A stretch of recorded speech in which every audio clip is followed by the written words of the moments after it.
नमस्कारम तिरुवनंतपुरम। भगवान पद्मनाभ स्वामी की इस पावन भूमि पर आना मेरा बहुत बड़ा सौभाग्य है। मैं संत श्री नारायण गुरु जी के ज्ञान, महात्मा अयंकली के मार्गदर्शन और मन्नथु पद्मनाभन जी के निस्वार्थ सेवा भाव का भी वंदन करता हूं। आज वसंत पंचमी सरस्वती पूजा का पावन पर्व भी है। ये महामाघ महोत्सवम उसका भी समय है।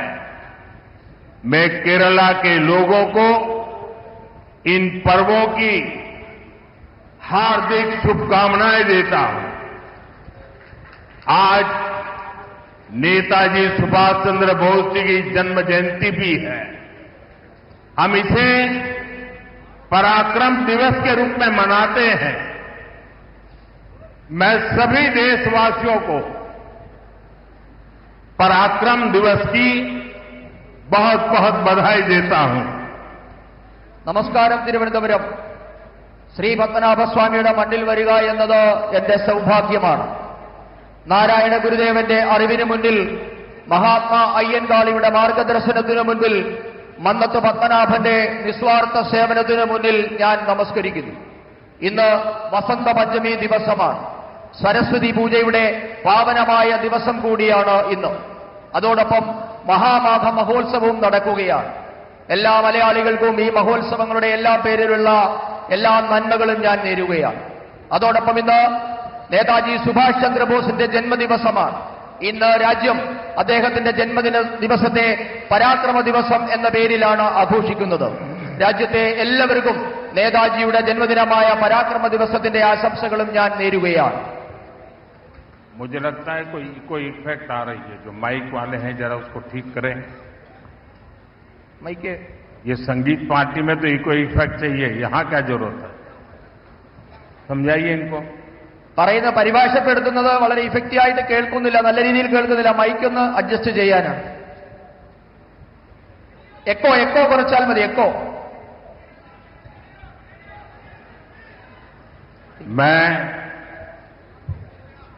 मेरा भाषण शुरू करने से पहले आज मेरे लिए बहुत भावुक पल है।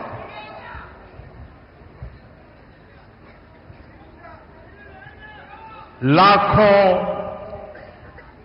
कार्यकर्ताओं का परिश्रम रंग ला रहा है। आज मैं सबसे पहले केरला की तिरुवनंतपुरम की जनता को, हमारे लाखों समर्थकों को, साथियों को मेरा भाषण शुरू करने से पहले बहुत ही आदरपूर्वक नमन करना चाहता हूं। ഇന്ന് ഈ തിരുവനന്തപുരത്തെ ലക്ഷക്കണക്കിന് പ്രവർത്തകരുടെ ഏറെക്കാലത്തെ പ്രയത്നം നിറമണിഞ്ഞിരിക്കുകയാണ്.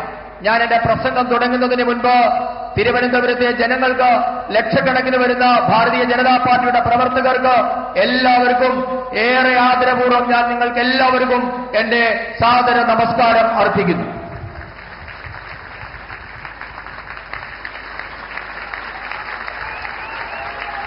बोलो भारत माता की, बोलो भारत माता की, बोलो भारत माता की।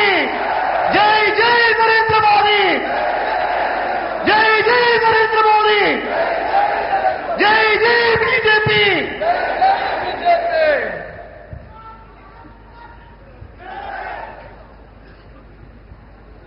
एनडीए सुहृदगणे,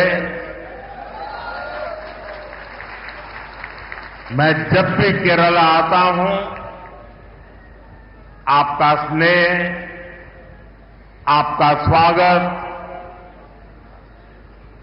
गर्मजोशी से भरा होता है और आज आपका उत्साह और भी स्पेशल है। आज मुझे यहां एक नई ऊर्जा दिख रही है।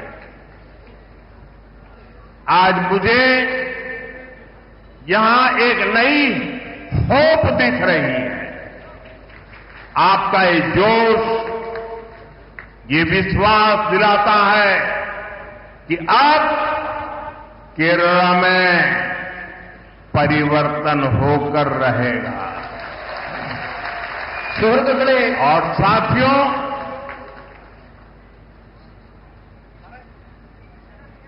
कुछ यहां जो लेफ्टिस्ट इकोसिस्टम होगा उनको शायद आज मेरी बात गले नहीं उतरेगी, लेकिन मैं आपको बड़ी मजबूती के साथ, तथ्य और तर्क के साथ मेरी इस बात की ताकत क्या है वो बताना चाहता हूं।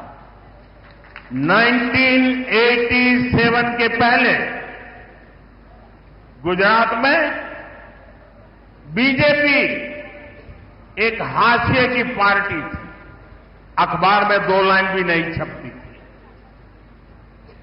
87 में पहली बार भाजपा ने अहमदाबाद म्युनिसिपल कॉरपोरेशन में विजय प्राप्त की, जैसे आज आपने तिरुवनंतपुरम में विजय प्राप्त की है। और वहीं से गुजरात में जो सिलसिला चला, लोगों ने हमारे काम को देखा, हमारे आचरण को परखा और उसका परिणाम है कि आज पिछले कई दशकों से वहां की जनता ने हमें सेवा का मौका दिया था। शुरुआत एक शहर से हुई थी, केरला में भी शुरुआत एक शहर से हुई है, और इसलिए मैं कहता हूं अब केरला भारतीय जनता पार्टी पर अभूतपूर्व विश्वास करके हमारे साथ जुड़ चुका है। പ്രിയപ്പെട്ടവരെ, ഞാൻ കേരളത്തിൽ വരുമ്പോഴെല്ലാം നിങ്ങൾ സ്നേഹം നിറഞ്ഞ ഊഷ്മളമായ സ്വീകരണമാണ് എനിക്ക് നൽകാറുള്ളത്. എന്നാൽ ഇത്തവണ നിങ്ങളുടെ ആവേശം ഏറെ പ്രത്യേകതയുള്ളതാണ്. ഇന്ന് നിങ്ങളിൽ ഒരു പുതിയ ഊർജ്ജം എനിക്ക് കാണാൻ കഴിയുന്നുണ്ട്. നിങ്ങളിൽ ഇന്ന് ഒരു പുതിയ പ്രതീക്ഷ എനിക്ക് കാണാൻ കഴിയുന്നുണ്ട്. നിങ്ങളുടെ ഈ ആവേശം കാണുമ്പോൾ എനിക്കുറപ്പാണ് കേരളത്തിൽ ഇത്തവണ പരിവർത്തനമുണ്ടാകുക തന്നെ ചെയ്യുമെന്ന കാര്യം എനിക്കുറപ്പാണ്.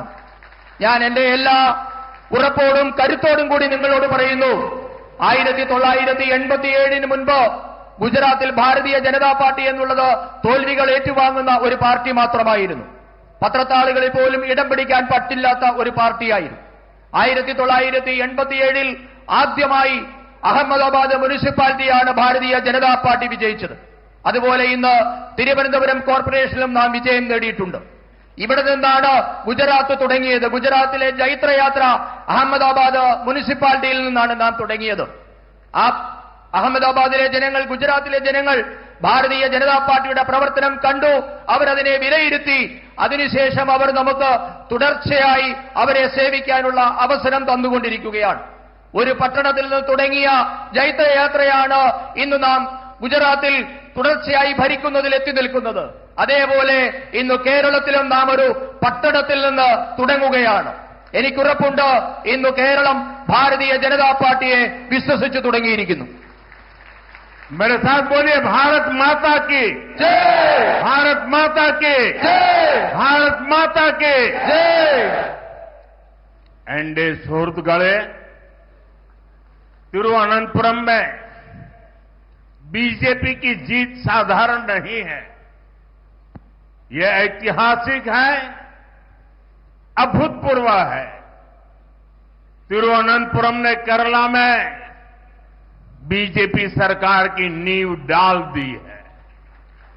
तिरुवनंतपुरम नगर निगम में आपने बीजेपी को सेवा करने का अवसर दिया। इसकी गूंज केरल में ही नहीं बल्कि पूरे देश में सुनाई दे रही है। ये गुड गवर्नेंस के लिए काम करने वाली पार्टी की जीत है। ये जीत विकसित केरला बनाने के संकल्प की जीत है और ये जीत एलडीएफ और यूडीएफ के करप्शन से केरला को मुक्त करने के कमिटमेंट की जीत है। मैं बीजेपी पर भरोसा जताने के लिए यहां के हर मतदाता का, एवरी वोटर का अभिनंदन करता हूं। नन्हे തിരുവനന്തപുരം പ്രിയപ്പെട്ടവരെ, തിരുവനന്തപുരത്തെ ഭാരതീയ ജനതാ പാർട്ടിയുടെ വിജയം അസാധാരണമാണ്, ഐതിഹാസികമാണ്, അത്ഭുതപൂർവമാണ്. കേരളത്തിലെ ഭാരതീയ ജനതാ പാർട്ടിയുടെ ഭരണത്തിന് തിരുവനന്തപുരം അടിത്തറയിട്ട് കഴിഞ്ഞു എന്ന് നമുക്ക് പറയാം. തിരുവനന്തപുരം കോർപ്പറേഷനിലെ ജനങ്ങൾ നിങ്ങളെ സേവിക്കാൻ ഒരവസരം ഇന്ന് ഭാരതീയ ജനതാ പാർട്ടിക്ക് നൽകിയിട്ടുണ്ട്. തിരുവനന്തപുരത്തെ ബിജെപിയുടെ വിജയകാഹളം കേരളത്തിൽ മാത്രമല്ല രാജ്യം മുഴുവൻ ഇന്ന് അലയടിക്കുകയാണ്. ഇത് സദ്ഭരണത്തിനായി യത്നിക്കുന്ന പാർട്ടിയുടെ വിജയമാണ്. വികസിത കേരളം എന്ന സ്വപ്നം യാഥാർത്ഥ്യമാക്കാനുള്ള വിജയമാണിത്. ഇടത് വലത് അഴിമതി ഭരണത്തിൽ നിന്ന് കേരളത്തെ മോചിപ്പിക്കുമെന്ന നിശ്ചയദാർഢ്യത്തോടുകൂടിയുള്ള വിജയം കൂടിയാണ് ഇത്. ഭാരതീയ ജനതാ പാർട്ടിയിൽ വിശ്വാസമർപ്പിച്ച തിരുവനന്തപുരത്തെ ഓരോ വോട്ടറെയും ഞാൻ അഭിനന്ദിക്കുന്നു. തിരുവനന്തപുരത്തിന് നന്ദി, നന്ദി തിരുവനന്തപുരം. मैं देख रहा हूं एक छोटा बच्चा और कब से खड़ा है हाथ ऊपर करके। बेटे थक जाओगे, आप अपना चित्र मुझे दे दीजिए, पीछे अपना एड्रेस वगैरह लिख लीजिए, मैं आपको चिट्ठी लिखूंगा और मैं एसपी जी को कहूंगा कि इस बच्चे का जो प्यार है, आशीर्वाद है, वो जरूर ले लीजिए। എനിക്ക് ഇവിടെ നിന്നോട് കാണാൻ ഒരു यहाँ ये मैडम भी कुछ देना चाहती है लग रहा है। वो बड़ा किताब बना करके लाई लगती है। എനിക്ക് ഇവിടെ നിന്നുകൊണ്ട് കാണാൻ ഒരു കൊച്ചുകുഞ്ഞ് കുറെ നേരമായി ഒരു ചിത്രം ഉയർത്തിപ്പിടിച്ചു നിൽക്കുന്നുണ്ട്. മകനെ, നിന്റെ കൈ കഴിക്കും, അവിടെ ഇരിക്കുക. ഞാൻ ഇവിടെ എസ് പി ജിയോട് പറയുന്നുണ്ട്, നിന്റെ ആ ചിത്രം ഇവിടെ ഏൽപ്പിക്കുക. ആ ചിത്രം തരുമ്പോൾ അതിന്റെ പിറകിൽ നിന്റെ അഡ്രസ്സും മകന്റെ കുഞ്ഞിന്റെ അഡ്രസ്സ് കൂടിയില്ല, അതിൽ എഴുതണം, ഞാൻ കുഞ്ഞിനെ കത്തയക്കുന്നതാണ്. അതോടൊപ്പം തന്നെ ഒരു മാഡം ഏതോ ഒരു പുസ്തകം ഉയർത്തിപ്പിടിക്കുന്നത് കാണുന്നുണ്ട്. അതെന്താണെന്ന് മനസ്സിലായില്ല. जरा कोई कलेक्ट कर ले इसको। ആരെങ്കിലും അതൊന്ന് കളക്ട് ചെയ്യണം.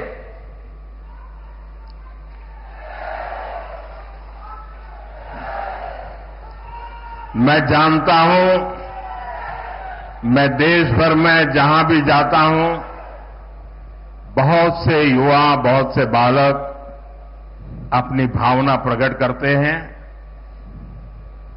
और मैं जानता हूं कि इसके बाद कुछ मुझको विशेष प्रेम करने वाले लोग भांति भांति के रील बनाते हैं,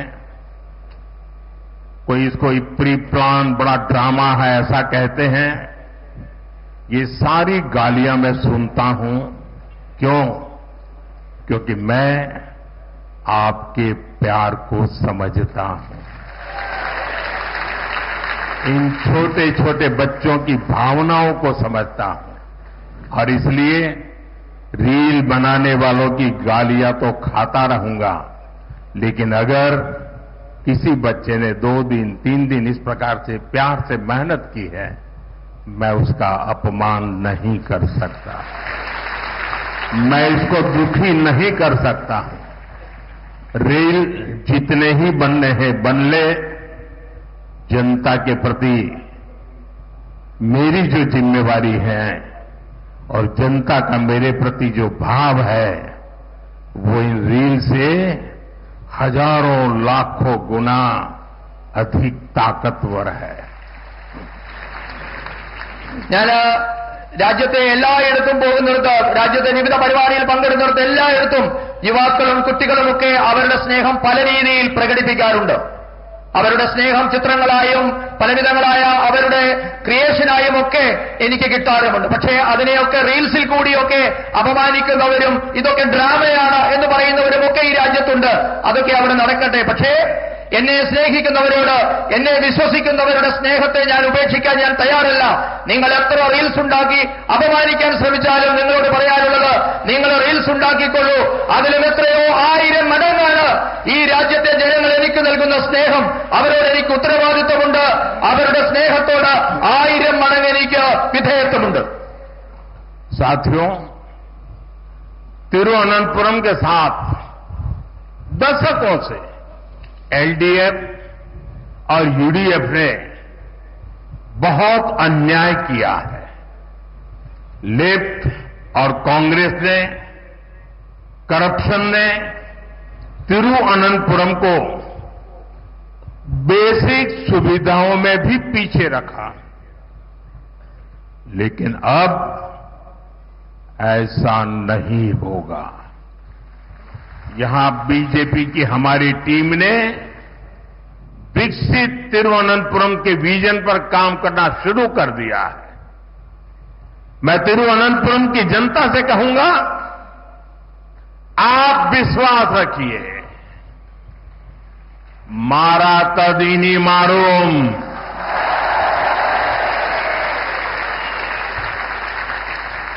जो अब तक नहीं बदला वो अब बदलेगा. तिरुवनंतपुरम पूरे देश के लिए एक मॉडल सिटी बनेगा. I extend my full support to make Tiruvananthapuram one of the best cities of India. പ്രിയപ്പെട്ടവരെ, കഴിഞ്ഞ 7 പതിറ്റാണ്ടായി ഇടത് വലത് മുന്നണികൾ തിരുവനന്തപുരത്തോട് അനീതിയാണ് ചെയ്തുകൊണ്ടിരിക്കുന്നത്. ഇവരുടെ അഴിമതി മൂലം തിരുവനന്തപുരം അടിസ്ഥാന സൗകര്യ മേഖലയിൽ പോലും പിന്നാക്കം പോയി. എന്നാൽ ഇനി മുതൽ അങ്ങനെയാവില്ല. വികസിത തിരുവനന്തപുരം എന്ന സ്വപ്നം സാക്ഷാത്കരിക്കാൻ ഭാരതീയ ജനതാ പാർട്ടി പരിശ്രമം തുടങ്ങിക്കഴിഞ്ഞിരിക്കുന്നു. തിരുവനന്തപുരത്തെ ജനങ്ങളോട് ഞാൻ പറയുന്നു, നിങ്ങൾക്ക് വിശ്വസിക്കാം, മാറാത്തത് ഇനി മാറും. ഇതുവരെ മാറാത്തത് എന്തായിരുന്നു, അത് മാറി തുടങ്ങിയിട്ടുണ്ട്. മുഴുവൻ രാജ്യത്തിനും മാതൃകയായി തിരുവനന്തപുരം ഇനി മാറുമെന്ന് നിങ്ങൾക്ക് വിശ്വസിക്കാം. രാജ്യത്തെ തന്നെ ഏറ്റവും മികച്ച നഗരമാകാനുള്ള തിരുവനന്തപുരത്തിന്റെ പരിശ്രമത്തിന് ഞാൻ എല്ലാ പിന്തുണയും വാഗ്ദാനം ചെയ്യുന്നു. एनडीए शोरतगढ़े आने वाले चुनाव केरला की दशा और दिशा को बदलने का चुनाव है. जब केरला के फ्यूचर की बात आती है तो आपने अब तक 2 पक्ष ही देखे हैं. एक तरफ एलडीएफ और दूसरी तरफ यूडीएफ, और इन दोनों ने बारी बारी से केरला को तबाह किया है. लेकिन एक तीसरा पक्ष भी है.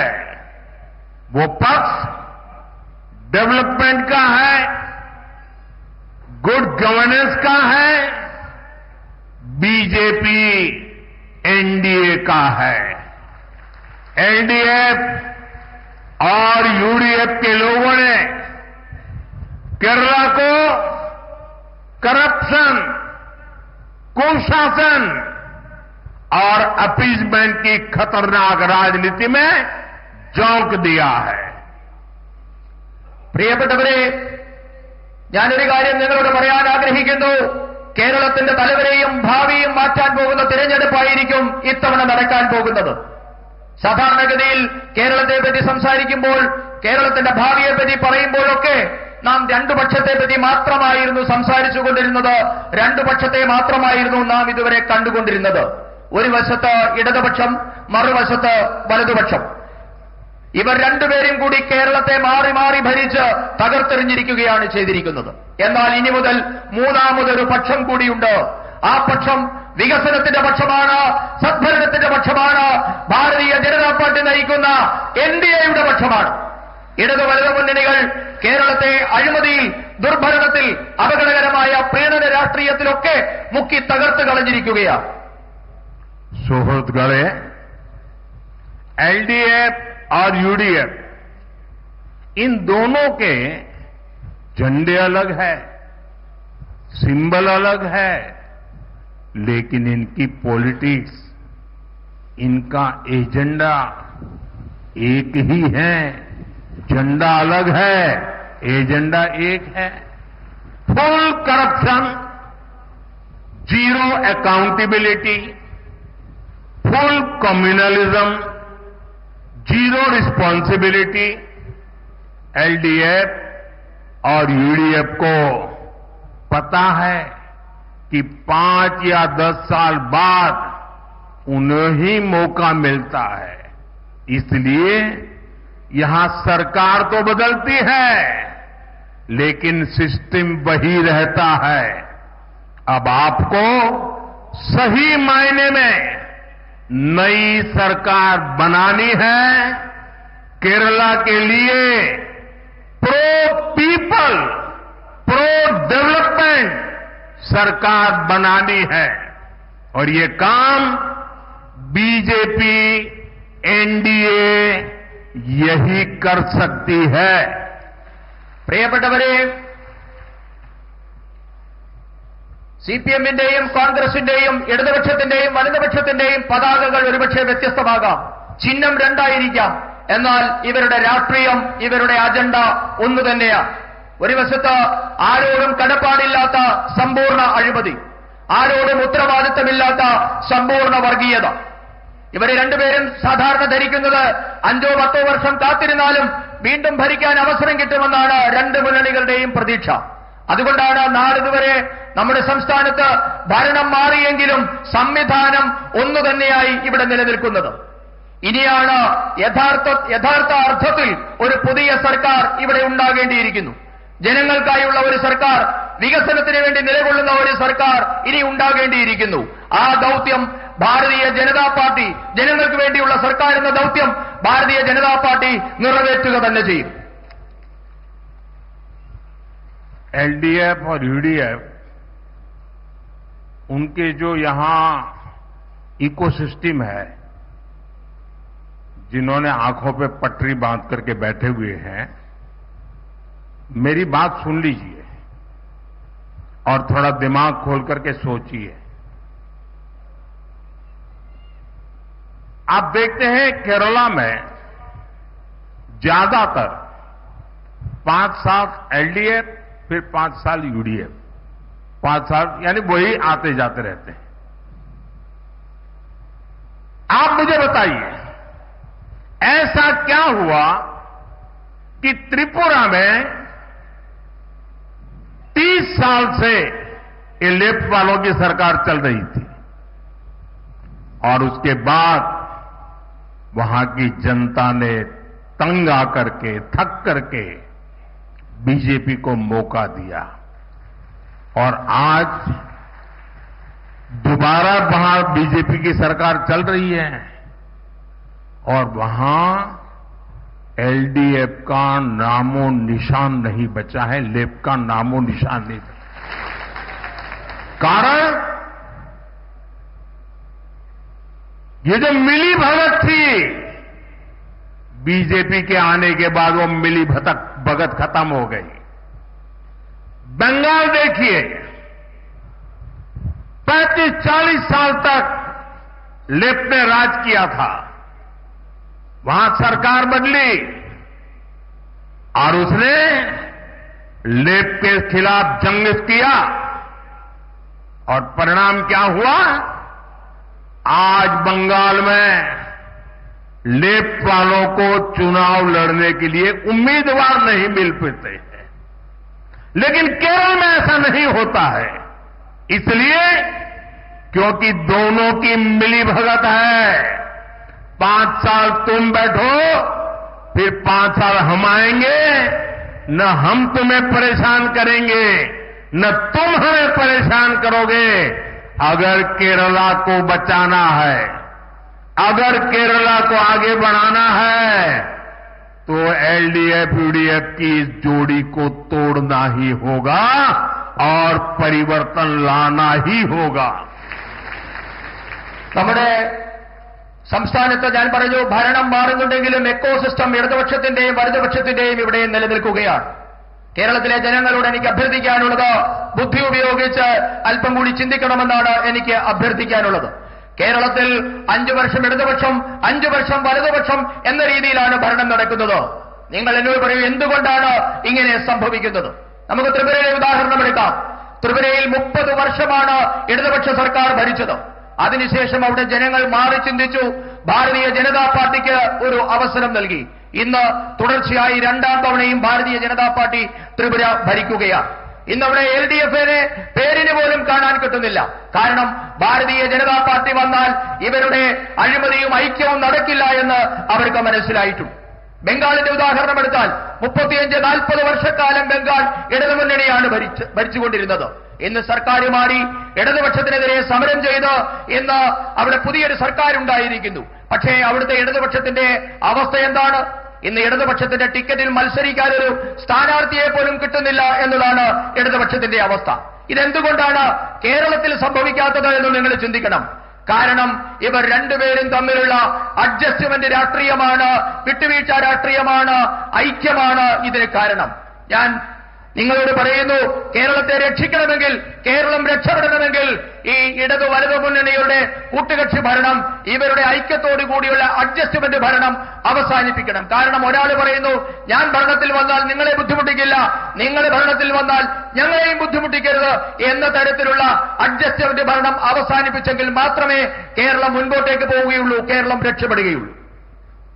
എന്റെ സുഹൃത്തുക്കളെ, बीजेपी स्टेट के विकास से देश के विकास का मंत्र लेकर चलती है। इसलिए हम केरला के विकास को प्राथमिकता देते हैं। लेकिन एलडीएफ केरला के विकास की दुश्मन बनी हुई है। एलडीएफ अपनी ताकत यहां केंद्र सरकार की योजनाओं को रोकने में लगी है। एलडीएफ केरला में पीएम आवास योजना अर्बन का नेक्स्ट फेज लागू नहीं कर रही। जहां हर घर तक नल पहुंचाने की स्कीम में देरी की जा रही है।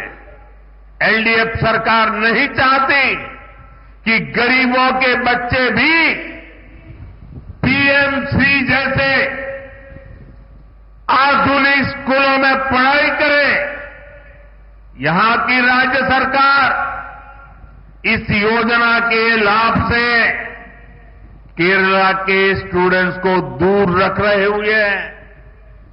ऐसी गरीब विरोधी एलडीएफ सरकार को सबक सिखाना बहुत जरूरी है। പ്രിയപ്പെട്ടവരെ, സംസ്ഥാനങ്ങളുടെ വികസനത്തിൽ കൂടി മാത്രമേ രാജ്യത്തിന്റെ വികസനം സാധ്യമാകൂ എന്ന മന്ത്രവുമായാണ് ഭാരതീയ ജനതാ പാർട്ടി ഇന്ന് പ്രവർത്തിക്കുന്നത്. അതിനാൽ തന്നെ കേരളത്തിന്റെ വികസനത്തിന് ഭാരതീയ ജനതാ പാർട്ടി വലിയ പ്രാധാന്യമാണ് നൽകുന്നത്. അതേസമയം കേരളം ഭരിക്കുന്ന LDF ഇന്ന് വികസനത്തിന്റെ ശത്രുവായി മാറിയിരിക്കുന്നു. ഇന്ന് LDF സർക്കാർ അവരുടെ എല്ലാ ശക്തിയും കഴിവും വിനിയോഗിക്കുന്നത് കേന്ദ്ര പദ്ധതികളുടെ നേട്ടം കേരളത്തിലെ സാധാരണക്കാർക്ക് നൽകാതിരിക്കുന്നതിന് വേണ്ടിയാണ് അവരെല്ലാ ശക്തിയും കഴിവും വിനിയോഗിക്കുന്നത്. കേരളത്തിലെ നഗരങ്ങളിൽ പ്രധാനമന്ത്രി ആവാസ് യോജനയുടെ അടുത്ത ഘട്ടം, 2ാം ഘട്ടം LDF സർക്കാർ നടപ്പാക്കാൻ തയ്യാറാകുന്നില്ല. എല്ലാ വീടുകളിലും പൈപ്പുകളിൽ കൂടി ശുദ്ധജലം എത്തിക്കുന്ന പദ്ധതിയും ഇവിടെ ഇന്ന് നിലച്ചിരിക്കുകയാണ്. PM ശ്രീ പദ്ധതിയുടെ കീഴിൽ വരുന്ന ആധുനികമായ സ്കൂളുകളിൽ സാധാരണക്കാരുടെ മക്കൾ പഠിക്കേണ്ടതില്ല എന്നതാണ് ഇടത് സർക്കാരിന്റെ നയം. ഈ പദ്ധതിയുടെ നേട്ടങ്ങളിൽ നിന്ന് സംസ്ഥാന സർക്കാർ കേരളത്തിലെ ഈ പദ്ധതിയുടെ നേട്ടങ്ങൾ സംസ്ഥാന സർക്കാർ കേരളത്തിലെ വിദ്യാർത്ഥികൾക്ക് നിഷേധിക്കുകയാണ്. ഇങ്ങനെ സാധാരണക്കാരുടെ ശത്രുവായി മാറിയ ഇടത് സർക്കാരിനെ ഒരു പാഠം പഠിപ്പിക്കേണ്ടത് അത്യാവശ്യമാണ്. സുഹൃത്തുക്കളെ, बीजेपी एनडीए की केंद्र सरकार गरीब का जीवन बेहतर बनाने में जुटी है। इसका एक और उदाहरण हमारे शहरों में रेहड़ी, ठेले, फुटपाथ पर काम करने वाले हमारे भाई बहन हैं। हमने इन्हें आर्थिक मदद देने के लिए पीएम स्वनिधि योजना बनाई। केरला सहित देश के लाखों ऐसे साथियों को पहली बार बैंकों से मदद मिलनी शुरू हुई। अब एनडीए की केंद्र सरकार ने एक और बड़ा कदम उठाया है। अब स्ट्रीट वेंडर्स को भी बीजेपी सरकार स्वनिधि क्रेडिट कार्ड देगी और इसकी शुरुआत देश भर के लोगों के लिए शुरुआत आज मैंने यहां केरला की धरती से शुरू किया है। പ്രിയപ്പെട്ടവരെ, ഭാരതീയ ജനതാ പാർട്ടി നയിക്കുന്ന കേന്ദ്രത്തിലെ എൻഡിഎ സർക്കാർ സാധാരണക്കാരുടെ ജീവിതം മെച്ചപ്പെടുത്താൻ പ്രതിജ്ഞാബദ്ധമാണ്.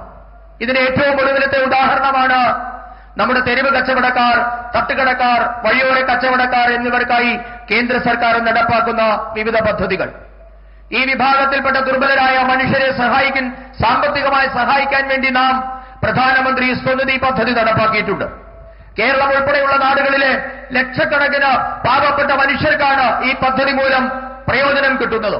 ലക്ഷക്കണക്കിന് സാധാരണക്കാർക്ക് പിഎം സ്വനിധി പദ്ധതി വന്നതുമൂലം ബാങ്കുകളിൽ നിന്ന് ആദ്യമായി സഹായം കിട്ടാൻ തുടങ്ങിയിരിക്കുന്നു. ഇപ്പോൾ ഈ പാവങ്ങളെ സഹായിക്കുന്നതിന് വേണ്ടി കേന്ദ്ര സർക്കാർ മറ്റൊരു സുപ്രധാന ചുവടുകൂടി ഇന്ന് വെച്ചിരിക്കുകയാണ്.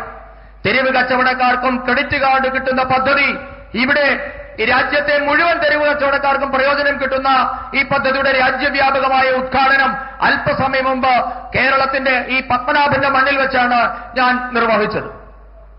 एनडीए सुहृद गए 2014 से पहले दिल्ली में 10 साल तक लेफ्ट के समर्थन से कांग्रेस की सरकार चलती थी।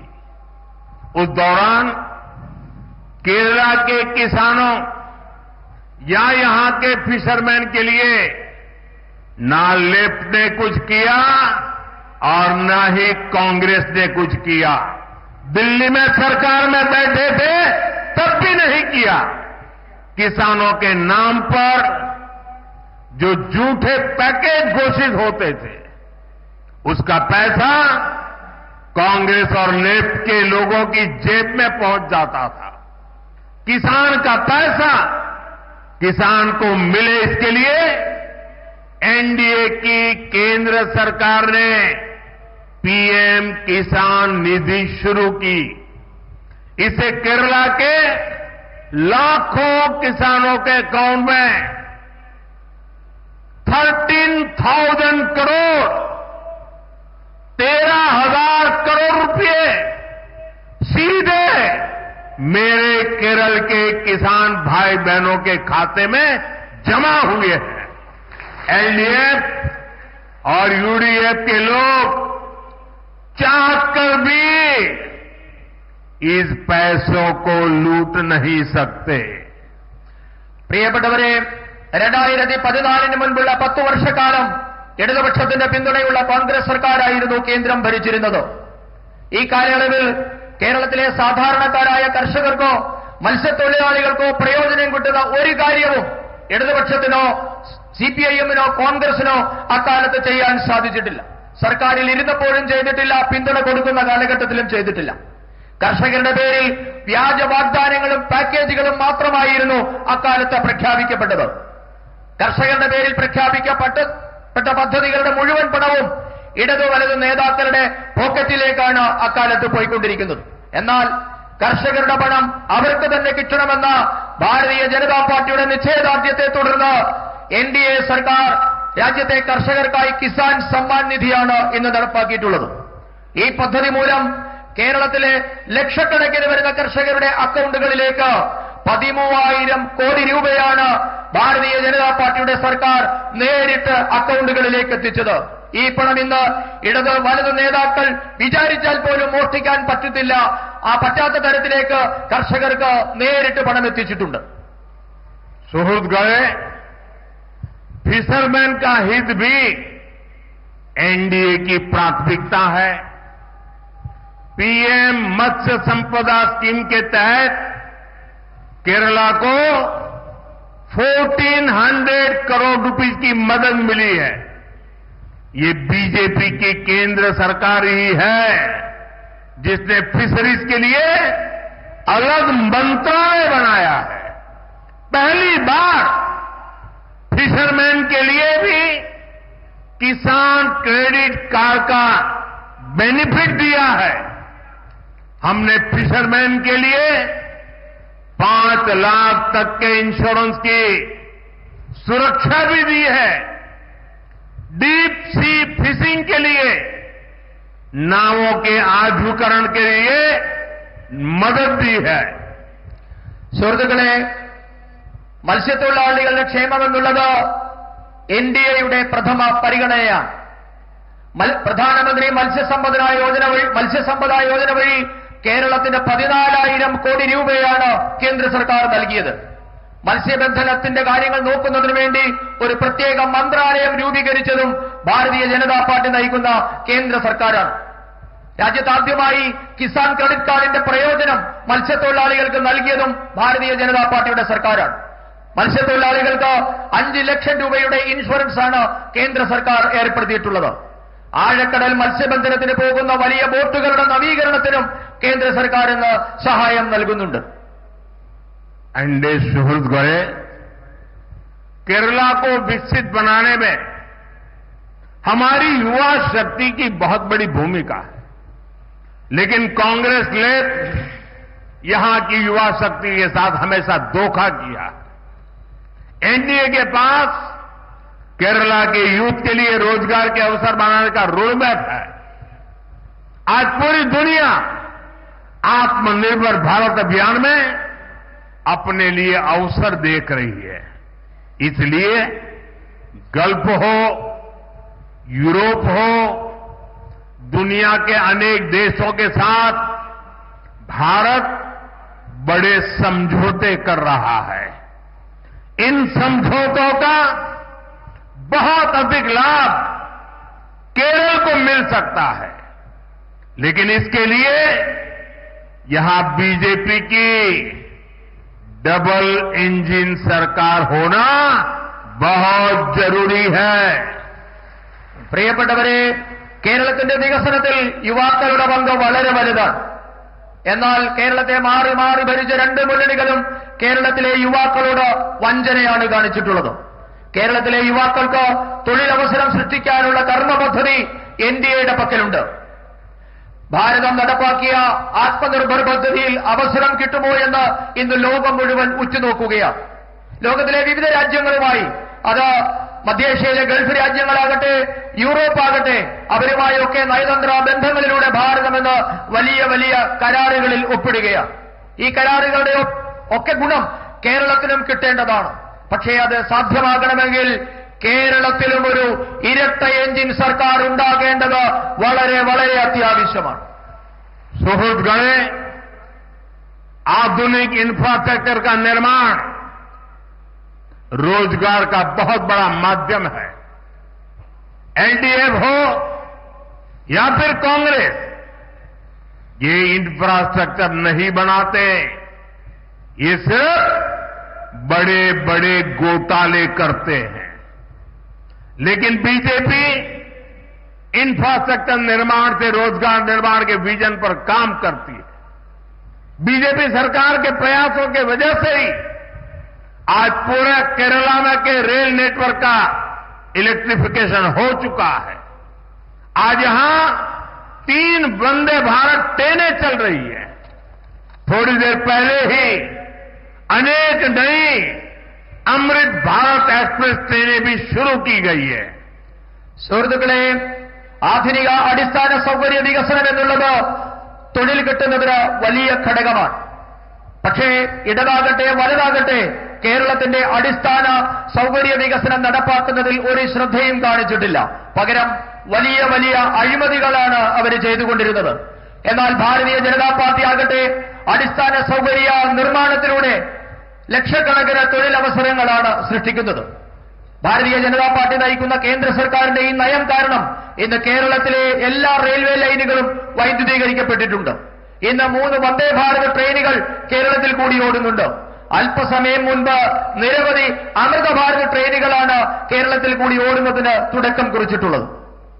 एनडीए सुहृद गए इंफ्रास्ट्रक्चर से केरला में व्यापार और रोजगार कैसे बढ़ेगा, इसका एक बड़ा उदाहरण विजिंजम पोर्ट है. जब मुझे इस पोर्ट का लोकार्पण करने का अवसर मिला, उसके 6 मंथ्स में ही 6 महीने में ही करीब 150 वेसल्स और 3 लाख कंटेनर्स को इस पोर्ट पर हैंडल किया गया है. यानी ज्यादा लोगों को रोजगार मिला है और केरला की ट्रेड कैपेसिटी को भी मजबूती मिली है. പ്രിയപ്പെട്ടവരെ, അടിസ്ഥാന സൗകര്യ വികസനത്തിലൂടെ കേരളത്തിന്റെ തൊഴിൽ മേഖല എങ്ങനെ വളരും എന്നതിന്റെ വലിയ ഉദാഹരണമാണ് വിഴിഞ്ഞം തുറമുഖ പദ്ധതി. എനിക്കാണ് വിഴിഞ്ഞം തുറമുഖ പദ്ധതി രാഷ്ട്രത്തിന് സമർപ്പിക്കാനുള്ള അവസരം കിട്ടിയത്. രാഷ്ട്രത്തിന് വിഴിഞ്ഞം സമർപ്പിച്ചത് 6 മാസത്തിന് ശേഷം വിഴിഞ്ഞത്ത് 150ഓളം വലിയ കപ്പലുകൾ, മദർഷിപ്പുകളും 3 ലക്ഷം കണ്ടെയ്നറുകളുമാണ് വിഴിഞ്ഞം തുറമുഖം വഴി കൈകാര്യം ചെയ്യപ്പെട്ടത്. കൂടുതൽ ആൾക്കാർക്ക് തൊഴിൽ കിട്ടുന്നതോടെ കേരളത്തിന്റെ വ്യാപാര രംഗത്തിന് വലിയ കരുത്തുണ്ടാകും.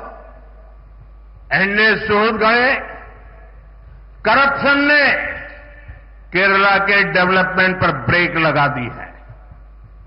एलडीएफ के राज में बैंकों में भी सेविंग सुरक्षित नहीं है. यहां जो कोऑपरेटिव बैंक स्कैम हुआ, इसमें गरीबों और मिडिल क्लास का पैसा लूटा गया है. किसी ने बच्चों की पढ़ाई के लिए, किसी ने बिटिया की शादी के लिए पैसे जमा कर रखा था, लेकिन लेफ्ट और कांग्रेस के लोगों ने वो भी लूट लिया. ऐसे लोगों को कड़ी सजा देना जरूरी है. आप एक बार बीजेपी को मौका दीजिए. जिसने आपको लूटा है उससे एक रुपया वसूला जाएगा. പ്രിയപ്പെട്ടവരെ, കേരളത്തിന്റെ വികസനത്തിന് തടസ്സമായി നിൽക്കുന്നത് അഴിമതിയാണ്. എൽഡിഎഫ് ഭരണത്തിൽ കേരളത്തിലെ ബാങ്കുകളിലെ നിക്ഷേപം പോലും സുരക്ഷിതമല്ലാതെയായി മാറി. സഹകരണ ബാങ്കിലെ അഴിമതി മൂലം സാധാരണക്കാരുടെ പണമാണ് കൊള്ളയടിക്കപ്പെട്ടത്. മക്കളുടെ വിദ്യാഭ്യാസത്തിനായും പെൺകുഞ്ഞുങ്ങളുടെ വിവാഹത്തിനായുമൊക്കെ സാധാരണ മനുഷ്യർ കരുതി വെച്ച പണമൊക്കെയും ഇടത് വലത് നേതാക്കന്മാർ കൊള്ളയടിച്ചു. ഇവർക്ക് കടുത്ത ശിക്ഷ നൽകേണ്ടത് വളരെ അത്യാവശ്യമാണ്. ഞാൻ നിങ്ങളോട് അഭ്യർത്ഥിക്കുന്നു, നിങ്ങൾ ഭാരതീയ ജനതാ പാർട്ടിക്ക് ഒരു അവസരം തന്നാൽ നിങ്ങളുടെ മോഷ്ടിക്കപ്പെട്ട ഓരോ പണവും ഈ മോഷ്ടിച്ചവരിൽ നിന്ന് തന്നെ തിരികെ ഈടാക്കുമെന്ന കാര്യം ഞാൻ നിങ്ങൾക്ക് ഉറപ്പ് നൽകുകയാണ്. एनडीए सुहृद गए भगवान अयप्पा के प्रति पूरे देश के लोगों की, हम सबकी अगाध आस्था है. लेकिन एलडीएफ सरकार ने सबरीमला मंदिर की परंपराओं को नुकसान पहुंचाने में कोई कसर नहीं छोड़ी है. अब यहां गोल्ड के चोरी होने की खबरें आ रही है. मंदिर में से, भगवान के पास से गोल्ड की चोरी, सोने की चोरी. मैं एक बात स्पष्ट कहना चाहता हूं, यहां बीजेपी सरकार बनते ही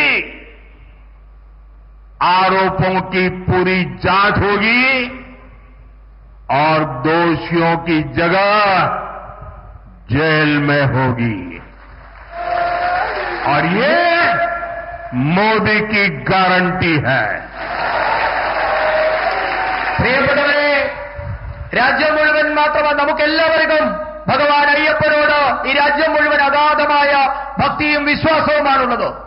എന്നാൽ ശബരിമലയുടെ മഹത്തായ പാരമ്പര്യത്തെ, വിശ്വാസത്തെ തകർക്കാൻ കിട്ടിയ ഒരവസരവും പാഴാക്കാത്തവരാണ് ഇന്ന് കേരളം ഭരിക്കുന്ന ഇടതുമുന്നണി സർക്കാർ. ഇപ്പോൾ ശബരിമലയിൽ നിന്നും സ്വർണ്ണക്കൊള്ളയുടെ വാർത്ത പുറത്തു വരികയാണ്. ഒരു കാര്യം ഞാൻ വ്യക്തമാക്കാൻ ആഗ്രഹിക്കുന്നു. ഭാരതീയ ജനതാ പാർട്ടി കേരളത്തിൽ സർക്കാർ ഉണ്ടാക്കും. അങ്ങനെ ഭാരതീയ ജനതാ പാർട്ടിയുടെ സർക്കാർ ഉണ്ടായാൽ മുഴുവൻ ആരോപണങ്ങളെക്കുറിച്ചും നാം അന്വേഷണം നടത്തും. ഇപ്പോൾ ആരോപണ വിധേയരായിട്ടുള്ള മുഴുവൻ ആൾക്കാരും അവരുടെ വാസം ഇനി മുതൽ ജയിലിലാകുമെന്ന കാര്യവും ഞാൻ ഉറപ്പു പറയുകയാണ്. ഇതാണ് മോദിയുടെ ഗ്യാരണ്ടി. एनडीए सुहृदगणे, मैं आपको कांग्रेस से भी सावधान करने आया हूं. कांग्रेस के पास विकास का कोई एजेंडा नहीं है. कांग्रेस आज माओवादियों से ज्यादा कम्युनिस्ट और मुस्लिम लीग से भी ज्यादा कम्युनल हो गई है. इसलिए देश में आज कांग्रेस को एमएमसी यानी मुस्लिम लीगी माओवादी कांग्रेस कहा जा रहा है. इसलिए आपको कांग्रेस से भी बहुत सतर्क रहना है.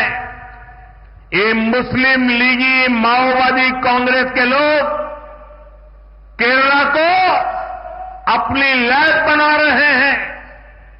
कांग्रेस यहां केरला में भी कट्टरपंथियों को बढ़ावा दे रही है.